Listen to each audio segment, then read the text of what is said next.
A Kung Flu patient discusses the efficacy of hydroxychloroquine. This video is reposted to all my social media channels as a public service. It's our purpose to bring to bear the principle of common sense and rational discussion to the issues of our day. America was created at a time of great turmoil, tremendous disagreements, anger, hatred. There was a book written in 1776 that guided much of the discipline of thinking that brought us to the discovery of our freedoms, of our God-given freedoms. It was Thomas Paine's Common Sense, written in 1776, one of the first American bestsellers, in which Thomas Paine explained by rational principles the reason why these small colonies felt the necessity to separate from the powerful Kingdom of England and the King of England. He explained their inherent desire for liberty, freedom, freedom of religion, freedom of speech, and he explained it in ways that were understandable to the people, to all of the people. A great deal of the reason for America's constant ability to self-improve is because we are able to reason, we're able to talk to each other, we're able to listen to each other, and we're able to analyze. We are able to apply our God-given common sense. So let's do it.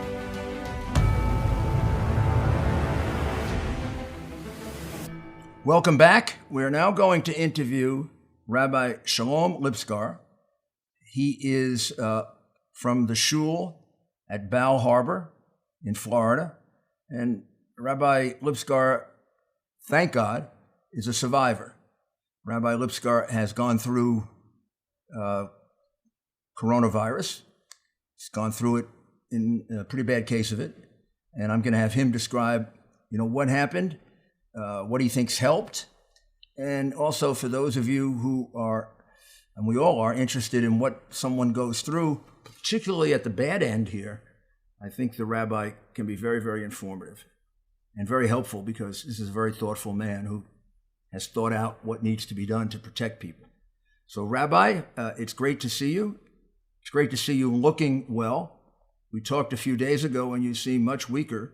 So it seems to me that day by day, you're getting stronger. Is that true? That is true. One of the consequences of this monster virus, is tremendous weakening of the body in every way. And I was totally without strength at all. And slowly my strength is coming back, both in the ability to communicate and even to move around a little bit. But thank God I'm out of the hospital, out of the prison that I was in. And it's very interesting because I have a program that works with Jewish men and women and the general population in prison. We work in 400 prisons with about 5,000 inmates. And we've been doing that for the last 38 years. And in as much as I've been very sensitive to it, and the program has been hailed by the governments and various environments as one of the best programs in the history, nonetheless, I only became extremely sensitive to it now that I was completely in isolation. You mean you felt kind of the pressures of incarceration and what that? Yeah, totally. I felt like and what that means. Oh my goodness! Yes. Nope. Nobody could visit me. I couldn't be with my family. I was alone in a small room. And I really started to feel what it means for a person to be in such a state of isolation. So, Rabbi, please tell me, first tell me a little about yourself. How old are you? Where do you live? Your family? Rabbi Lipskar, you live in Florida, right? I live in Florida. I'm 73 years old. And you have a wife and children? Yes. And thank God I have a wife and children and grandchildren and great-grandchildren. And then how did this first come about? Tell us when you first realized you were sick. Well, it was a low-grade fever. How long ago? About 2 weeks ago. Okay, a low-grade fever. Yes. And then the fever, just didn't take it too seriously, but because I have some underlying preconditions that had to deal with my heart and diabetes, etc. So I was a little bit more conscious. My doctors are more conscious, and my fears started to rise. And they sent me to get it tested, which I tested. And as soon as I found out that I was presumptive positive, they told me to go into the hospital, where my fevers rose to a pretty high level. So what hospital did you go to? I went to University of Miami. University of Miami Hospital. Yes. At that time, they had set up a floor. And how were they overcrowded then, or was it still at the fairly early stages? It was not overcrowded at all, and people were just becoming aware of this monster that was coming on. The communities were not yet in a state of isolation. Okay, so you were treated. So when did you first get treated with medicine? I started getting treated with medicine a day after I was in the hospital. You didn't get treatment before you went to the hospital? No, I didn't. I did. I got some antibiotics. I was on some antibiotics, but that was it. So what was it? What was your treatment the day after you got into the hospital? Well, at that time, a dear friend of mine in New York, who was in contact with one of the foremost people in infectious disease, said that he thought that there were some studies indicating that this hydroxychloroquine and combination of that with a Z-Pack or other drugs was helpful. And so my doctors at UM, who are also very high-level researchers in this field, they consulted and they felt that that was the case, and there should be no downside. And so I started taking the medication 3 days actually before the president started talking about it.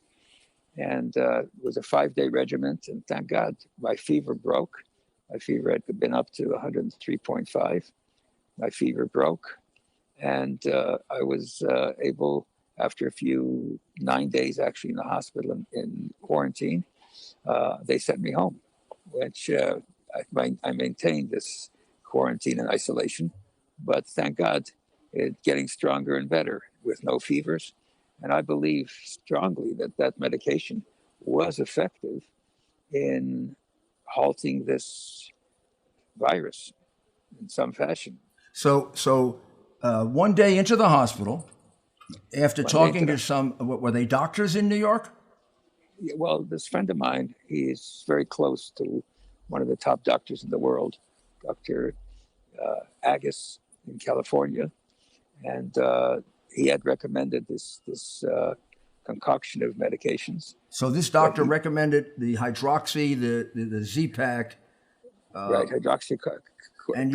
And your doctors looked into it quickly, obviously, because it only took a day. And they came to the conclusion that this would be safe.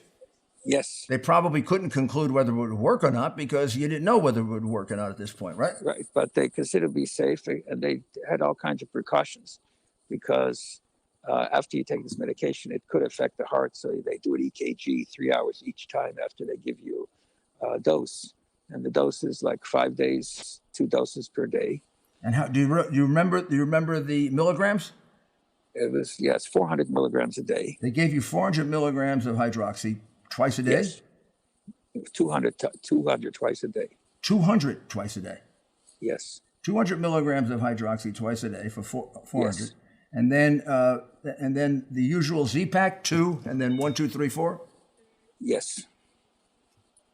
Anything else?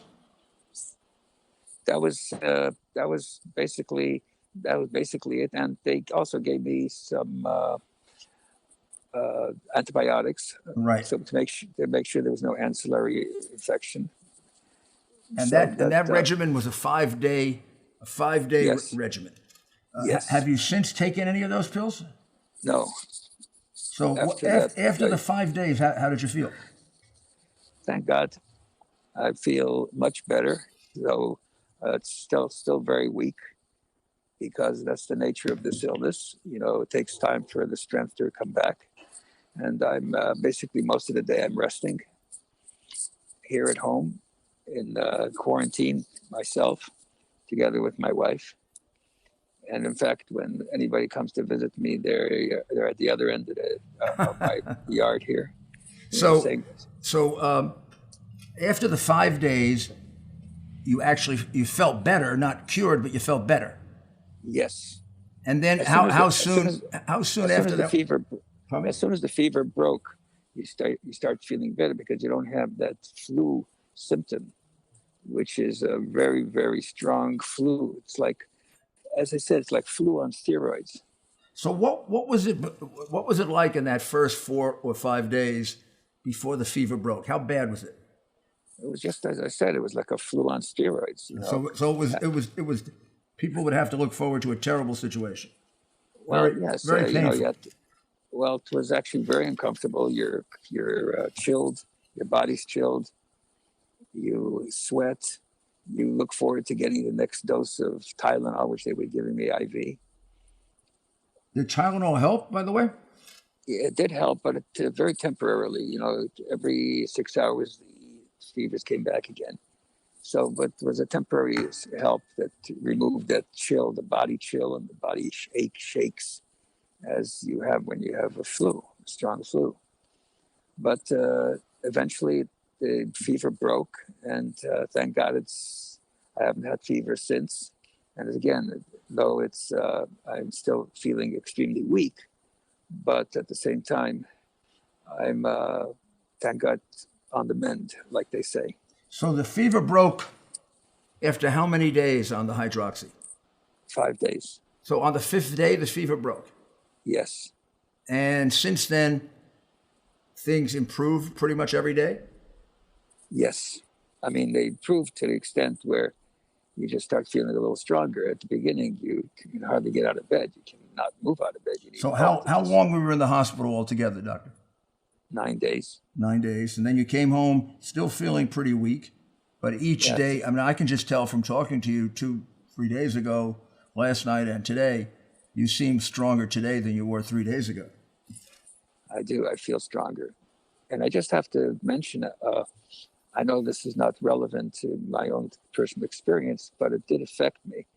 That, you know, I hear all these conversations and just watching the programs on television and talking about the talking heads and the experts. You know, I feel I know as much about the illness as the doctors do, because we're all like blind men leading the blind. Yes, that's true. In a certain way. But at the same time, it's so interesting to me that on certain areas that's been a little politicized, and I personally feel so much better having at the helm of President Trump, who, without dealing with the politics and whether you like all of his politics and all of his ideas and so forth, but I really feel that there's real leadership taking charge here. I feel that there is someone at the helm that's driving the rudder in a very positive way. And when you have all these little nitpicking things of why something's happening and asking people to make predictions and so forth, I believe that it's very, very encouraging and making you feel a little bit stronger and better, knowing that there's someone at the helm that's really taking this position in a way that I feel that he requires a real shout out. And it's for someone who is in the midst of this illness and suffering from this illness, I really felt very positive in hearing his daily discussions and his optimism. And even though people are complaining, how can he be optimistic? He was realistic at the same time, but it made me personally feel better as a patient going through this and having that kind of an attitude of a leader taking charge at that time. Well, doctor, I agree with you. I think this has been extraordinary leadership by the president for something that you, I had no awareness of 4 months ago.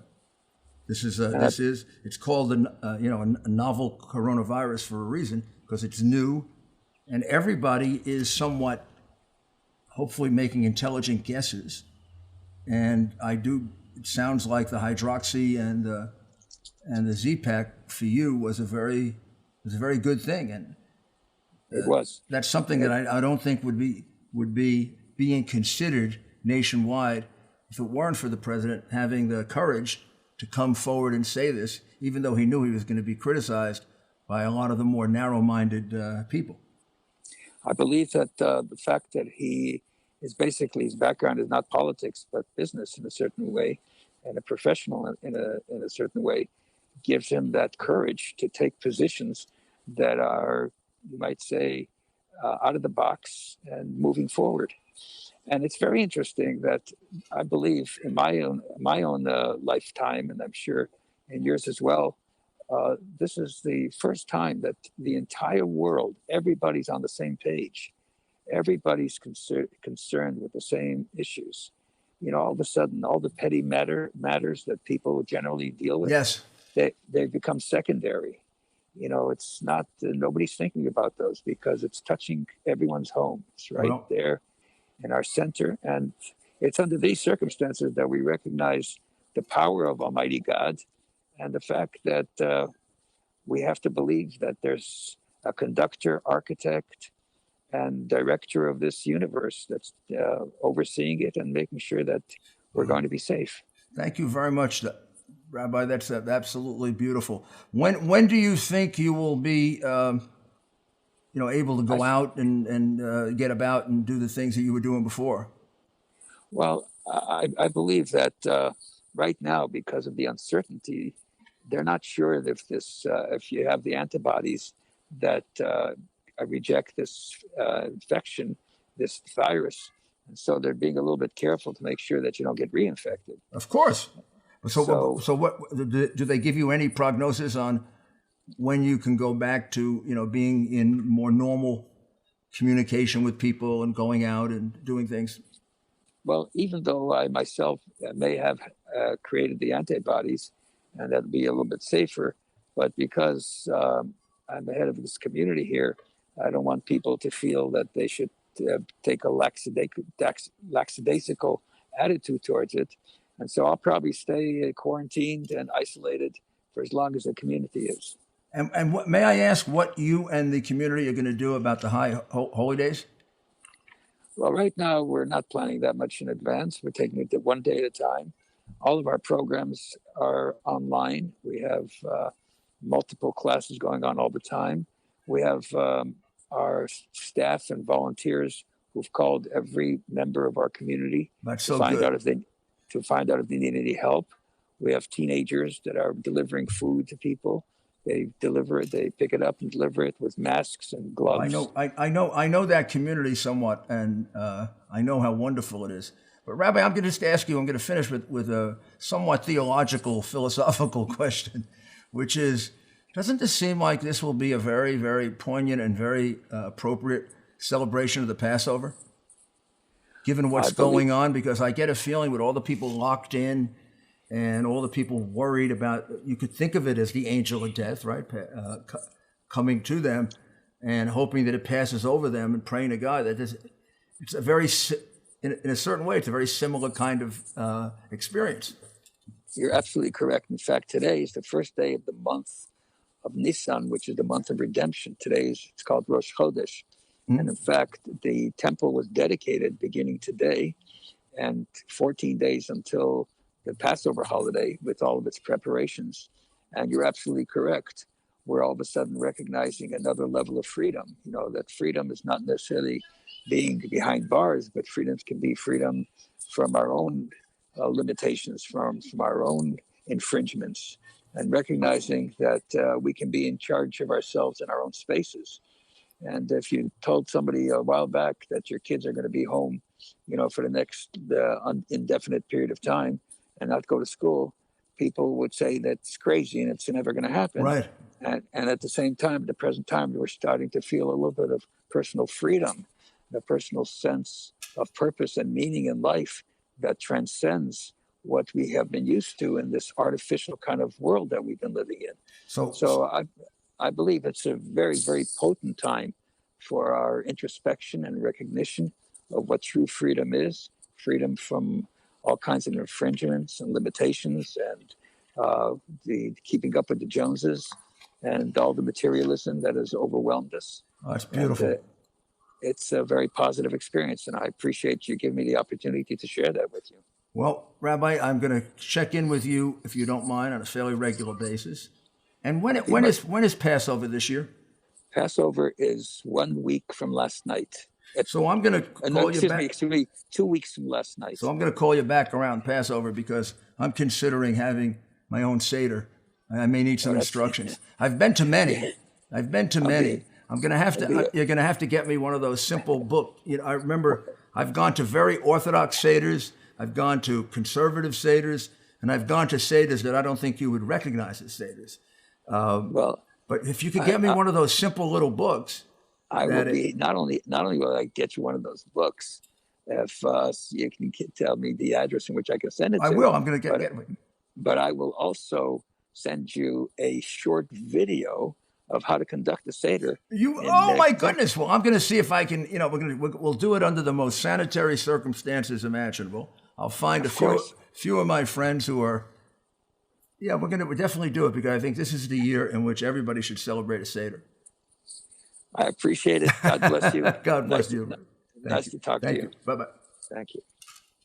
Well, that was a very interesting conversation with a obviously very brilliant, very remarkable man. You can see why he's so beloved by his congregation and why his congregation is so beloved in that part of Florida for doing good. And you can't help thinking that God saved him for a purpose and to communicate with people and to kind of give them hope in getting through this. But so that I think that was very interesting, and we'll keep following up with the rabbi to see how he's doing. Thank you very much.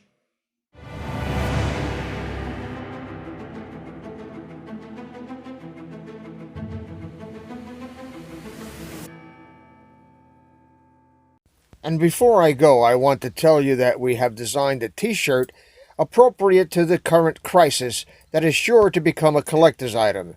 Get one to wear at Walmart or Starbucks, and one to keep as a memorabilia of the biggest psyop since 9/11. These will only be available for a limited time, and the campaign will not be renewed. Order yours now. Campaign ends April 25th, 2020. The link is in the description below. Please subscribe to our backup channels, Net4Truth USA 2 Patriot channel, BitChute.com/net4Truth USA, and drop.space/ Net4Truth USA. We fly so close to the target, we are on our 5th fighter jet. We will be relentless and persistent until the enemies of freedom are defeated. You can support this channel by using the links in the description, but for a $100 donation, I will personally send you a autographed hardcover special edition copy of Land of Childhood's Fears. Also, visit my bookstore at lulu.com/Net4Truth USA. If you are viewing this video on BitChute, you can use the links in the description to support us, or simply click the green $ dot on our video to support this channel. Thank you. Links are in the description section.